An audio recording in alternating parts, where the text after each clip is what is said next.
Your name? Larissa. Lisa. All right. Okay, this is a termination case, and as I'm recalling, mother-daughter. Is that right? Okay. Is it your house, ma'am? Yeah, I'm on the list too. So we're both on it. Okay. Are you renting this place from somewhere else? Yes. It's an apartment.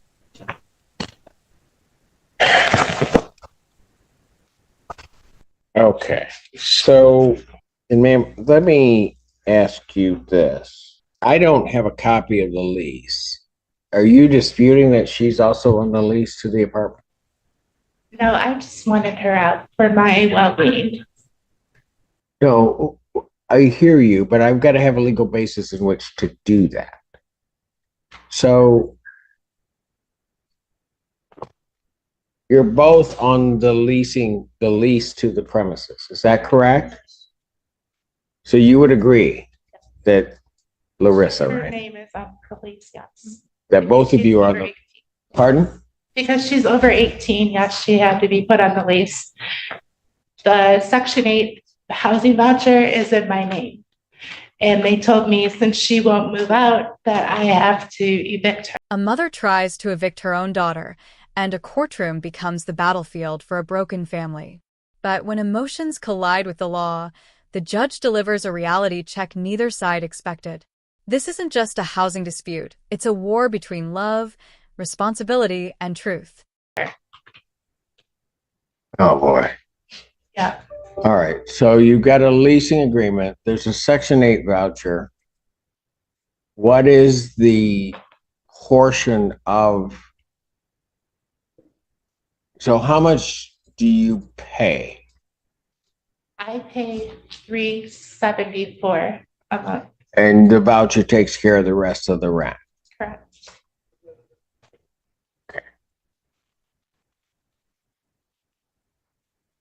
How much longer is the lease? The lease ends in February.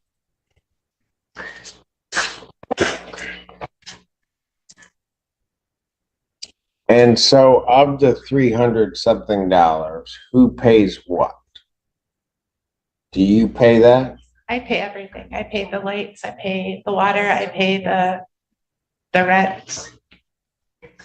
She just comes and goes as she pleases. Okay. Pardon? I stay there. I live there. I buy household needs. I buy the soap, the laundry. I buy the needs for that. Okay, I got you. But if you don't mind me asking, how old are you? I'm 22. All right. So A single mom with my kid. I got you. Who also resides there. So what's your position on this termination? You don't think you should have to move? Or what? I mean, she's my mother. We never like agreed on.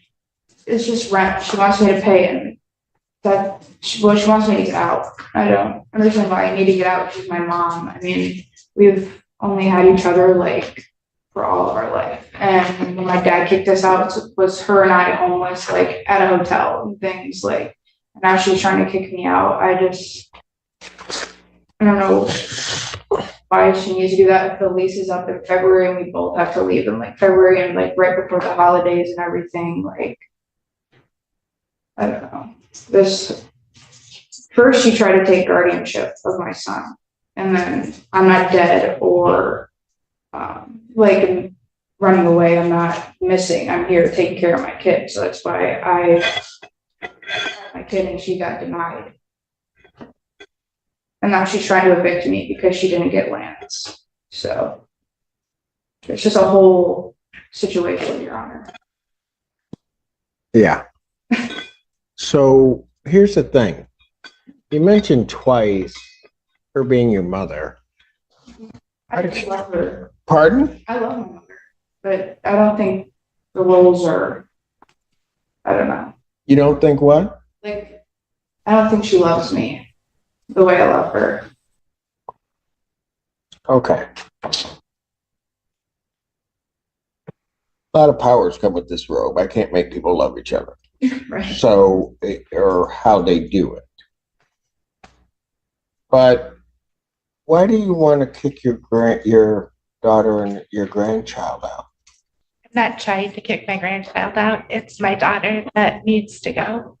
Because I don't. Okay, but whoa. But I know technically it is. that's a package deal. I understand, but So then my question is, why would you want to do that?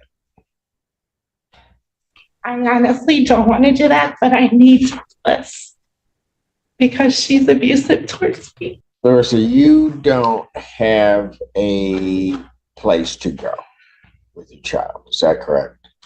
I mean, I really have to find a place, but I want to stay with my mom, and I'm not abusive towards her. She wakes up and You she just starts. on my hand. You did You this did to me that to on yourself. No, you did it to me on Sunday, I did Larissa. not do that to you. All right. So if there's any type of violence or anything like that, then somebody needs to call the police, because that's not what I'm here to deal with. I'm here to deal with. I understand, but she just thinks that I'm going to keep my mom close. She just thinks what? She blames me for everything, and she doesn't think she doesn't. She doesn't. She says she doesn't do anything wrong. She just needs to go. Ma'am, I don't mean this flippantly, but it's just true. A 22-year-old daughter telling you that she doesn't do anything wrong is absolutely normal, even if they're doing the wrong thing. I understand. I was 22 once. I know. And you know that you may just be doing the silliest thing in the world. The adults, the real adults, are all looking at you, but they will swear up and down that what they're doing is the right thing. That's just the nature of a 22-year-old. So let me ask you this. If I were to make a determination that it's a joint tenancy, which it is, and so that you can't evict her, what are you going to do?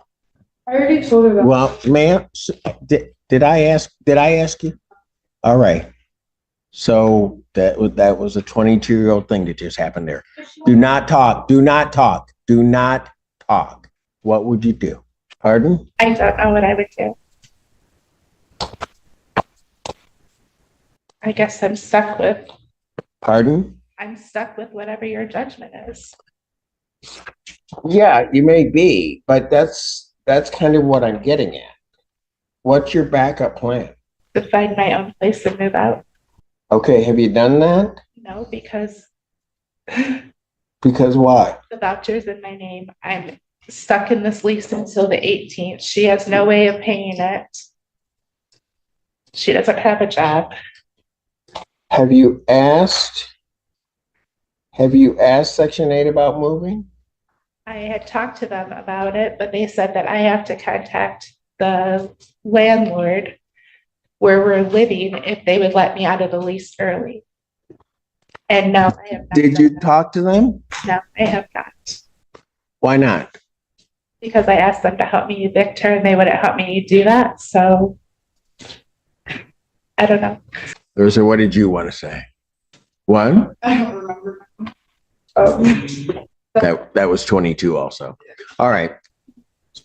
She wanted to work on things with us. She wanted our relationship to get better, and she wanted me to see her therapist. And I'm open to seeing her therapist, but I don't think he's like all there. But I'm like, whatever. Well, okay. We'll make it Let me just tell you this, because here's what I'm going to do. I'm not going to give you guys my decision today because I don't think you guys are ready for the decision. You haven't explored all of your options and what they do.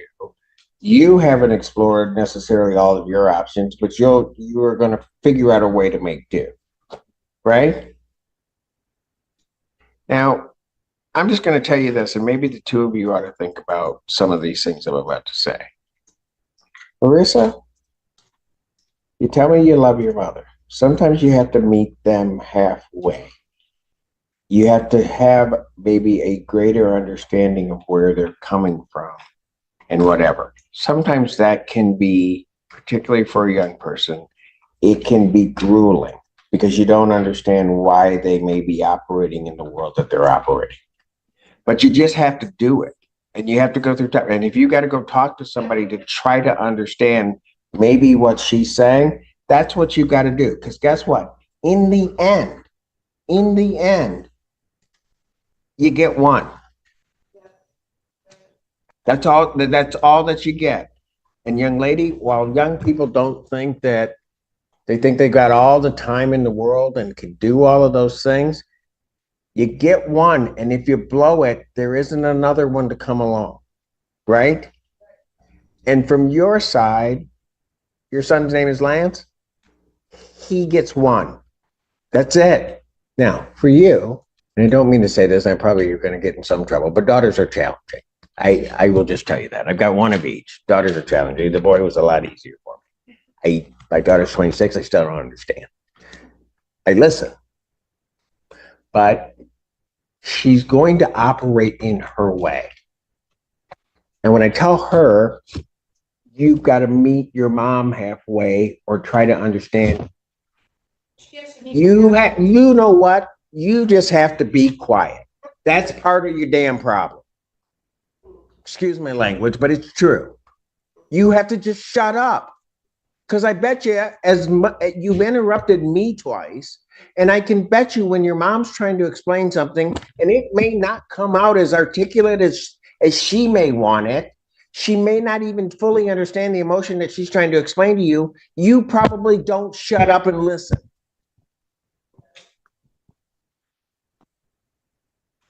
You ought to try that. It can be cathartic.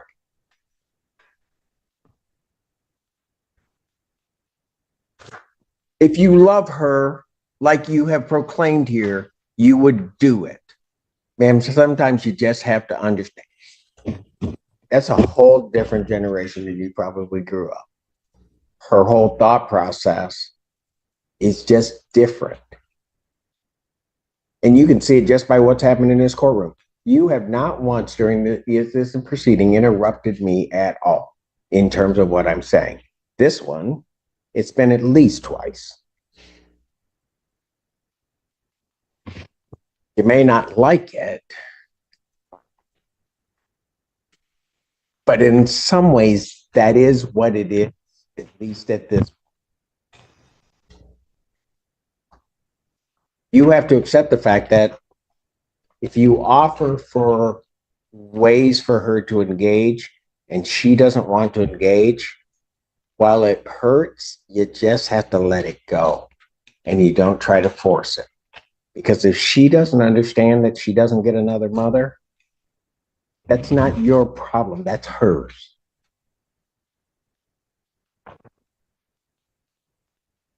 You got me? And it sometimes, and I see it all the time, it can be one of the most painful things in the world because that person in front of you is at least half you, and you can't believe they're acting the way that they're acting, and it hurts. So what I might suggest, if your mother is offering that you go to counseling, whatever you think of that person, whatever, maybe you show the gesture to your mom and go. So here's what I'm going to do, ladies. I don't think this is going to be sorted out in any given period in time, but I'm going to give you at least a week to try to figure it out, act like grown-ups, and maybe the two of you, and I'll say it this harshly, maybe the two of you should stop being so selfish and think about that little guy, Lance, and think about that he's got these two women there that he's got to figure out what they are, and neither one of you are acting in an appropriate fashion for him.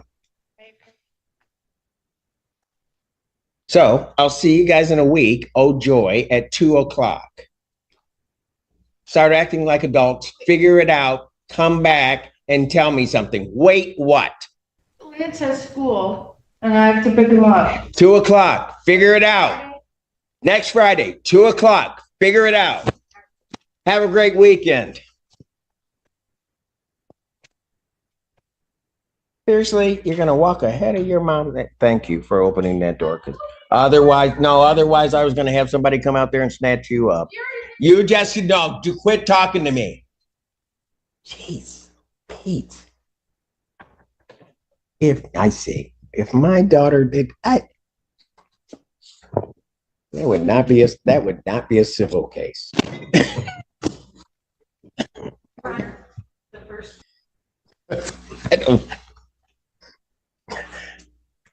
I almost want to go down the hallway and just run up. No, okay. Really, I can make it right. I'll take my robe off. Okay. You don't let me have any fun. Okay. Sycamore Meadows versus Deja Thomas. You may be seated. Back on the record in case of people state of Michigan versus James Whitley. Typically, oh, go ahead. Thank you. No full use on behalf of people. Good afternoon, Your Honor. For the record, my name is Jeffrey Bennett, appeared with now Mr. Whitley sitting to my right. Typically, the court doesn't publicly discuss, and I will apologize, Ms. Hughes, and I will allow certainly counsel to say what they want to say or need to say. The court doesn't discuss bench conferences, but I think under these circumstances, I'm going to certainly disclose that, unless Ms. Hughes, since it was your issue that you brought to the court, unless you have some strong objection to that. I have no objection. Thank you. The court has been informed that, at least alleged, that the defense counsel has indicated that should this exam begin, that it may be his intent to grieve the elected prosecutor for pursuing this case. Court has some concerns with that. First and foremost, that posture in and of itself can have a chilling effect, not only on just proceedings and may be an attempt to interfere in these proceedings, which may in and of itself constitute a grievable offense, but also that this court, if that is indeed the allegation, would not proceed with a hearing that would require someone to then commit a grievable offense. And Ms. Hughes also disclosed to the court that she, in essence, went up her chain of command to seek their advice as to what she should do. It was ultimately said, I think, at one point to certainly bring it to the court's attention, which I think is appropriate since it's under. Mr. Bennett, I will ask you whether or not you believe, in this case, that the people in proceeding are committing a grievable offense. And if so, for you to state on the record what that offense is.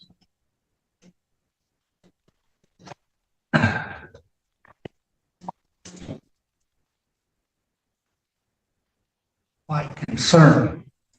I'm not asking for your concern. I'm asking for, you have made an accusation that, know what? I don't believe that they're committing a grievable offense.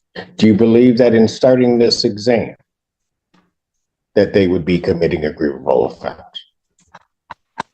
No. Was that said to the prosecutor? That was said, I don't believe it was said in the manner that was described at the bench, but certainly. Then tell me how it was said. There were two things. One, at the bench, do you want me to ignore the one you didn't disclose? Tell me how it was said. What I said is that I believe that if the state were to go forward, that it would be grievable, because I believe that the prosecutor is not following through on their ethical obligations under the Michigan Rules of Professional Conduct. Which ethical obligation are they not following for? The two that I is concerned about are one is determining what the actual facts are. And the two is prosecuting somebody who may in fact be actually innocent. What I did was I had offered Ms. Hughes if she felt that it was appropriate, if she wanted to discuss the recanted note with the alleged victim. I said, why don't we could just adjourn this out and you can talk to her and decide how to go forward. So my only concern is that they didn't make contact with the alleged victim who now has a different story, but I no longer believe that's a problem.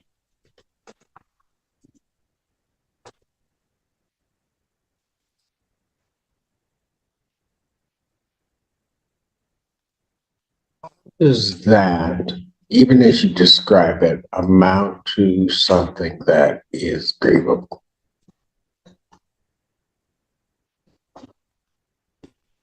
It doesn't.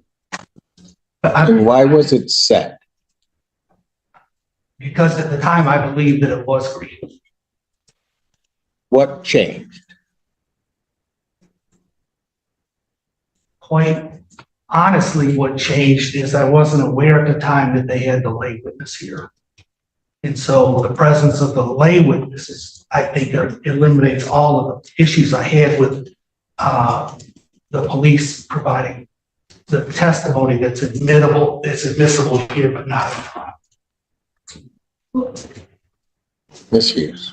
I absolutely intend on proceeding pursuant to MCL 76827C. I have made no statements to Mr. Bennett about Ms. Potter being present.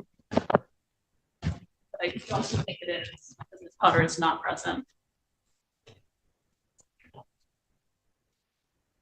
Explain to me, Mr. Bennett, how that makes a difference.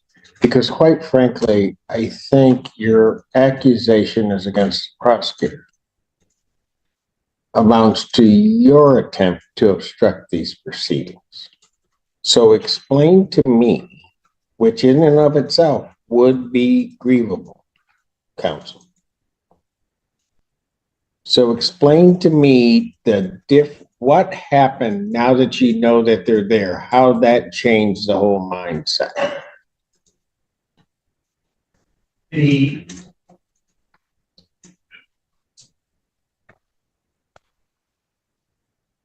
proceeding with statements that would exclusively be inadmissible at trial and going forward on those. These are confrontation clause issues. There's a statute which covers that. I understand that, Your Honor. My concern was it goes to circuit court on those statements, and now they can't proceed to trial. Because at that point, confrontation is going to attach at trial. So why would that be grievable? If they proceed pursuant to a statute promulgated in the state, as well as a court rule, which covers that, why would that be grievable at any point? My concern was not determining the facts of the case that they're going to present evidence in today. If they believe those facts that, but for a hearsay objection, would come in, that not at all goes to their determination of the facts. They may believe that to be the case. I understand. So how would that even come into play? Mr. Bennett, how does that even come into play?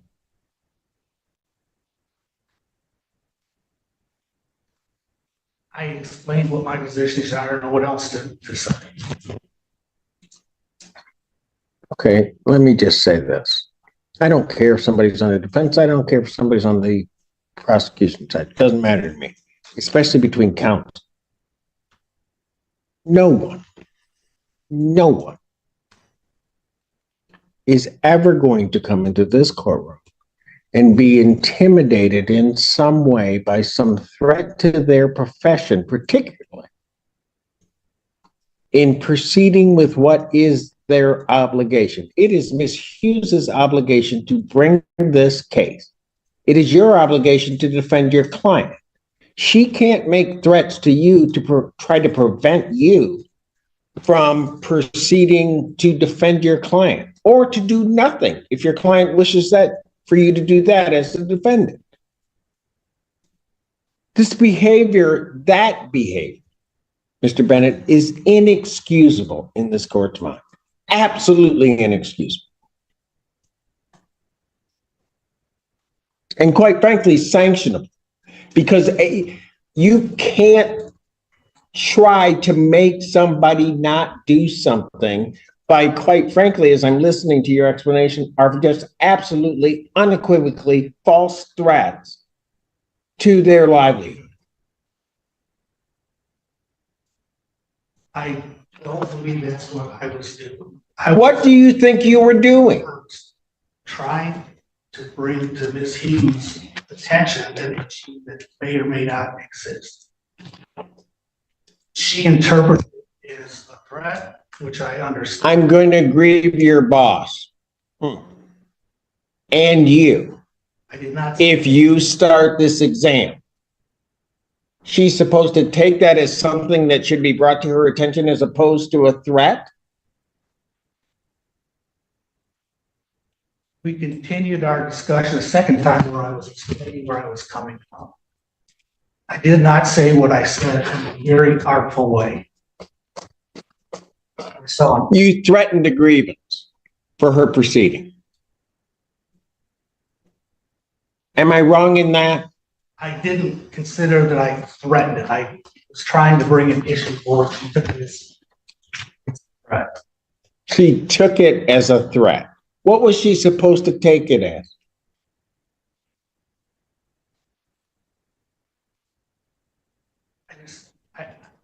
She took it how she took it. I mean, it was a mistake on my part. I acknowledge that.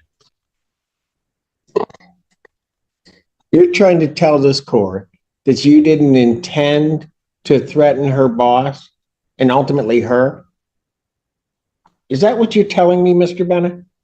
I was trying to bring the nature of what I saw as a potential issue. I unfortunately started it. The issue being what? Their use of evidence pursuant to the court rule, which is why we have these hearings, why you have the ability to object, and then this court would have to rule.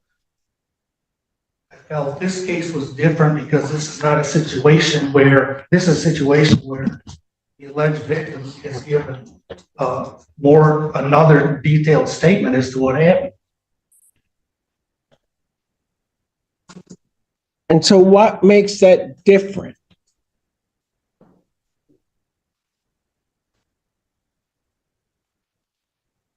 The duty to investigate the facts.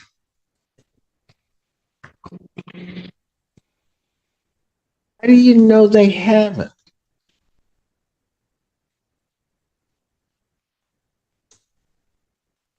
Besides her telling me that they haven't, I don't know. I don't know who her is, but I've never told him the information. I've never told him about the many contacts that she's had with my office. I've never told him about, he's put on the record that she's been appearing at the hearings. Your Honor, she's been at hearings that Your Honor has presided over. The letter that was turned over to the police department was then turned over to the defense. And frankly, he has never asked me. He just came forward with, I'm going to grieve Ellie Savage.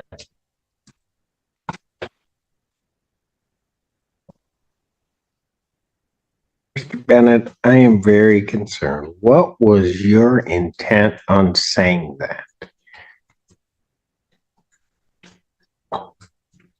I intend in the. You know, I'm going to stop you right now because I'm going to tell you something. You need to be real careful because I may have to consider grieving you. I understand that, Your Honor. And I don't think you want that. I certainly don't want that. So what I'm going to do is I'm going to take another about 10-minute break. And I'm going to come out and ask for your explanation before I decide on anything that I would do. But I will let you know, Mr. Bennett, with regard to what I've heard of the conduct here, you are walking on real thin ice, not just with me, but with your ticket to practice. Court's in recess. All rise. A district court for county of Washington, state of Michigan is now back in session. The hour is 7:50. May be seated. Back on the record in the case of the people, state of Michigan versus Whitley, counsel is present as well as the defendant. Is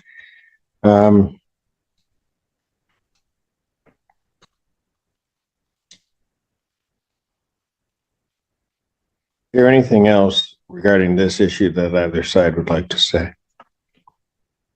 Your Honor, I'm going to self-report the violation under Michigan Rule of Professional Conduct, 8.3 subsection A. I agree that I gave the inappropriate message to the prosecutor. I apologize for doing that. I feel obligated to report myself. We will see if that happens because the court hasn't made a decision as to whether or not the court should report you. Mr. Bennett, I am going to tell you in all the years I've been here, counsel, and even when I was down in the trenches, counsels say things to each other, maybe not meaningful necessarily. They'll say things out of anger to each other.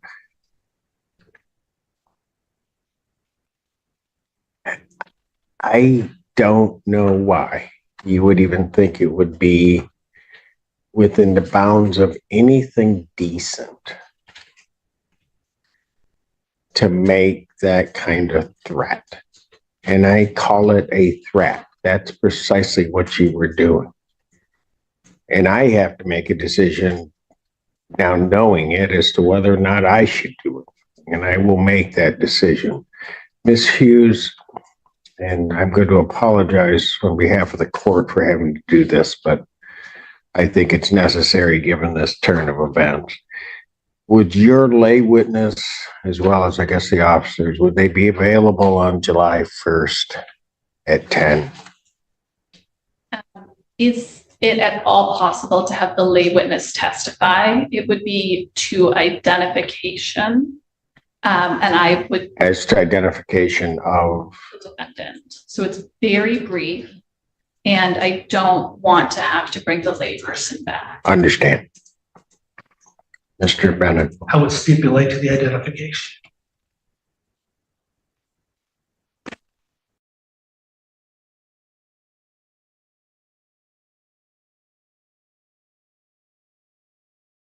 Whitley, and that he was in a relationship with Jennifer Potter on April 27th, 2024.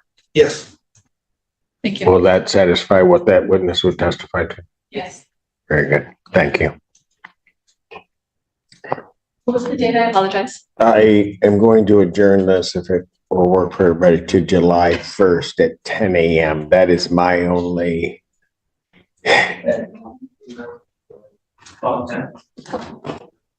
July 1st at 10 a.m. I realize that gets close to a holiday, but will that work for? Yes. Thank you. Oh, that's fine. I will adjourn it. Mr. Bennett, please apprise this office as well as the prosecutor if you're going to self-report so that maybe others of us don't have to take any action. Yes, Your Honor. Preliminary examination in this matter is adjourned. July 1st, 2024, 10 a.m. before me. Thank you. In court, the law can decide who stays, but it can't repair a shattered family. Sometimes the hardest verdict isn't eviction, it's learning to listen, grow up, and put the child first. Because when pride wins, everyone else loses.